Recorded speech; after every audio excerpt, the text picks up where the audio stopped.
Warrior channel में आपका अभिनंदन है। मैं हूं कुंडल सिंह मोसाल।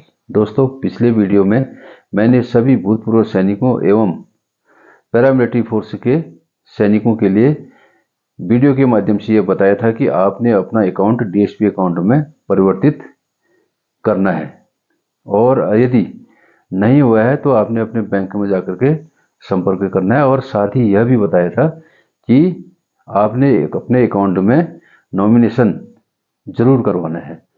उसके बावजूद कई भूतपूर्व सैनिक एवं पैरामिलिट्री फोर्स के सैनिकों फोन करके संपर्क कर रहे हैं कि सर डीएसपी अकाउंट परिवर्तित हो गया या नहीं हो गया, उसकी जानकारी हमें कैसे मिलेगी। और कई लोग यह भी पूछ रहे हैं कि नॉमिनेशन करने के लिए हमें क्या कार्रवाई करनी पड़ेगी, जबकि मैंने पिछले वीडियो में सारी चीज़ें बताई थी। तो आज मैं यह वीडियो फिर से दोबारा इसलिए बना रहा हूं कि आप अपना अकाउंट डीएसपी अकाउंट में परिवर्तित हुआ है या नहीं हुआ है, इसकी जानकारी आप कैसे कर सकते हैं। और दूसरा, नॉमिनेशन के लिए आपको किससे संपर्क करना है और क्या कार्रवाई करनी है। तो दोस्तों, चलिए वीडियो को शुरू करते हैं। वीडियो को शुरू करने से पहले आप वीडियो के ठीक नीचे एक सब्सक्राइब बटन जो कि काले रंग का है, उसमें उंगली रख लीजिए और वीडियो का आनंद लीजिए। और जो भी आपने कार्रवाई अभी तक नहीं की है या फिर अपने डीएसपी अकाउंट की जानकारी लेने के लिए आपको क्या करनी है, इस वीडियो में पूरा देखिए और अपने अकाउंट की और नॉमिनेशन की जानकारी पूरी लीजिए। तो सबसे पहले आपको डीएसपी अकाउंट की जानकारी लेने के लिए सबसे पहले आप अपना पासबुक चेक करिए। पासबुक में आपका जो पहला पेज है, जहाँ पर address, account number, IFSC code number, ये सारी चीज़ें लिखी होती हैं, वहीं पर लिखा होगा कि टाइप ऑफ अकाउंट। तो टाइप ऑफ अकाउंट के आगे से डीएसपी अकाउंट लिखा होगा। अगर डीएसपी अकाउंट नहीं कन्वर्ट हुआ होगा तो आपके उसमें सेविंग अकाउंट लिखा होगा। अगर उसमें सेविंग अकाउंट लिखा हुआ है, डीएसपी अकाउंट नहीं लिखा हुआ है, तो आप अपने बैंक में संपर्क कीजिए।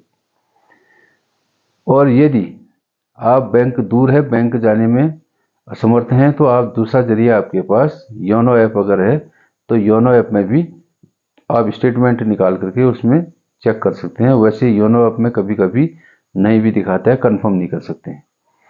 अगर योनो ऐप में कंफर्म नहीं हो रहा है वहाँ पर कुछ, तो यदि आप ऑनलाइन बैंकिंग की सुविधा लेते हैं तो ऑनलाइन बैंकिंग को जैसे ही आप लॉगिन करेंगे तो उसमें सारा कुछ दिखाई देगा कि आपका नॉमिनेशन हुआ है कि नहीं हुआ है, और आपका अकाउंट डीएसपी अकाउंट में कन्वर्ट हुआ है कि नहीं हुआ है। तो यदि आपको फिर भी किसी माध्यम से ये पता नहीं चलता है कि मेरा अकाउंट डीएसपी अकाउंट में परिवर्तित हुआ है या नहीं हुआ है, तो आप फिर अपने बैंक में संपर्क कीजिए। बैंक में संपर्क करने के बाद आपको पता चल जाएगा कि डीएसपी अकाउंट में आपका अकाउंट कन्वर्ट हुआ है या नहीं हुआ है। यदि नहीं हुआ है तो फिर आपको एक एप्लीकेशन लिखनी पड़ेगी। सबसे पहले बैंक मैनेजर के नाम से कि महोदय ऐसे ऐसे मेरा अकाउंट नंबर इतना इतना इतना आपके बैंक में संचालित है और मेरा अभी तक डीएसपी अकाउंट में परिवर्तित नहीं हुआ है, जो फोर्स से भी आप रिटायर हैं, अपने फोर्स का नाम लिखेंगे कि मैं इस रेजिमेंट से रिटायर हूँ या फिर इस बटालियन से रिटायरमेंट हूँ और मेरा अकाउंट जो है डीएसपी में कन्वर्ट होना है, कृपया करके मेरे अकाउंट को डीएसपी में कन्वर्ट कर दीजिए। ये तो आपने एक एप्लीकेशन लिखनी है और उसके साथ अपने पासबुक की फोटोकॉपी पहले पेज की, और साथ ही अपना पीपीओ नंबर, पीपीओ की फोटोकॉपी, आधार कार्ड, ये सब उसके साथ सपोर्टिंग डॉक्यूमेंट के तौर पर लगा करके आपने बैंक में दे देने हैं और वो आपका अकाउंट को डीएसपी अकाउंट में कन्वर्ट कर देगा। अब दूसरी चीज, आपका यदि कई लोगों की यह भी शिकायत है कि हमारा जो अकाउंट में जो पैसा है वो ऑटो मोड में जो है एफडी नहीं बन रही है, ऑटो मोड में कन्वर्ट नहीं हुआ है, तो उसके लिए भी आपको बैंक में संपर्क करके उनसे बोलना पड़ेगा कि मेरा ऑटो स्वेप मोड में अकाउंट नहीं है, इसको ऑटो स्वेप मोड में कन्वर्ट कर दीजिए। इसके लिए भी आपको एक एप्लीकेशन लिखना पड़ेगा। बिना एप्लीकेशन के लिखे हुए बिना जब तक आप सिग्नेचर करके वहाँ नहीं देंगे तब तक दोस्तों बैंक मौखिक तौर पर कोई भी कार्रवाई आपकी नहीं करेगा। तो आपको एक एप्लीकेशन लिखना पड़ेगा कि मेरा जो है ऑटो स्वीप मोड में अभी तक अकाउंट नहीं हुआ है, मेरे अकाउंट को ऑटो स्वीप में कन्वर्ट कर दीजिए। यह आपको एक एप्लीकेशन लिखना पड़ेगा और बैंक पासबुक की फोटोकॉपी उसके साथ लगानी पड़ेगी, तो वो आपको ऑटो स्वीप मोड में हो जाएगा। उससे आपको ये फ़ायदा रहेगा कि जो भी आपका पैसा अकाउंट में पड़ा हुआ है उसका 75% ऑटो मोड स्वीप में ऑटोमेटिक चले जाएगा और वो आपकी एफडी बन जाएगी। उससे क्या होगा कि आपको जो एफडी के वर्तमान दर होंगी उस दर से आपको इंटरेस्ट मिलेगा, तो इंटरेस्ट आपको फायदा होगा।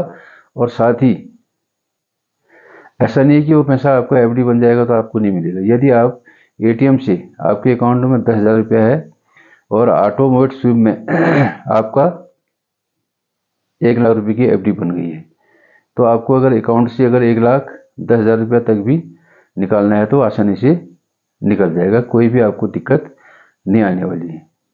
और दूसरा डीएसपी अकाउंट के कई फायदे हैं। डीएसपी अकाउंट में आपको एटीएम की कोई चार्ज, सालाना चार्ज नहीं पड़ेगा और जो एक्सीडेंटल कवरेज है वो पूरा मिलेगा आपको, और आपको कोई भी चेकबुक वगैरह का वहाँ से सालाना जो भी फीस पड़ती है वो फीस नहीं पड़ेगी। और कोई भी अगर जैसे आप पैसा ट्रांसफ़र कर रहे हैं और ड्राफ्ट बना रहे हैं, नेफ्ट कर रहे हैं, किसी भी प्रकार की आपकी कोई भी उसमें चार्जेज नहीं लगेंगे डीएसपी अकाउंट में। इसलिए ज़रूर आप कर लीजिए। डीएसपी अकाउंट को कैसे चेक करते हैं ये मैंने आपको बता दिया है। 3 तरीके से आपको नेट का चेक कर सकते हैं, और फिर भी अगर आपको पता नहीं चल पा रहा तो आप बैंक में जाके, ये मैंने आपको सारी डिटेल बता दी है। तीसरी चीज़ है नॉमिनेशन करना।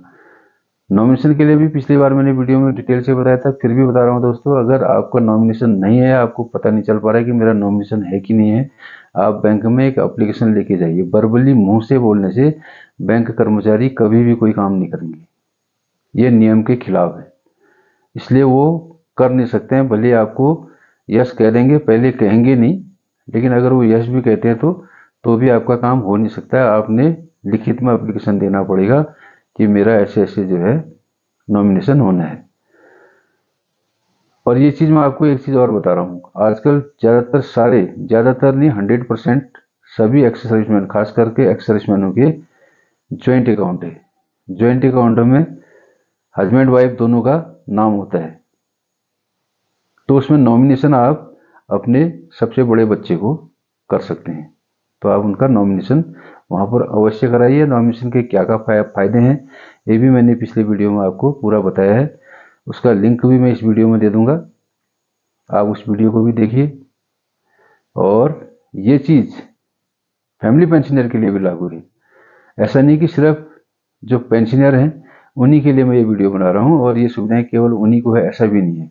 ये चीज़ फैमिली पेंशनर को भी लागू है। जो भी फैमिली पेंशन ले रही हैं उन्होंने भी अपना अकाउंट डीएसपी अकाउंट में कन्वर्ट करना चाहिए। उनको सिर्फ एक्सीडेंटल बीमा जो 30 लाख का मिलता है वो कवरेज नहीं है, बाकी सारी चीज़ें उनको एटीएम की और पैसा ट्रांसफ़र, चेकबुक, ये सारी सुविधाएं उनको मिलती हैं। उन लोगों को भी अपना अकाउंट डीएसपी अकाउंट में ट्रांसफ़र कर लेना चाहिए, और नॉमिनी भी उन्होंने भी अपना नॉमिनेशन 1/4 को ज़रूर करना चाहिए।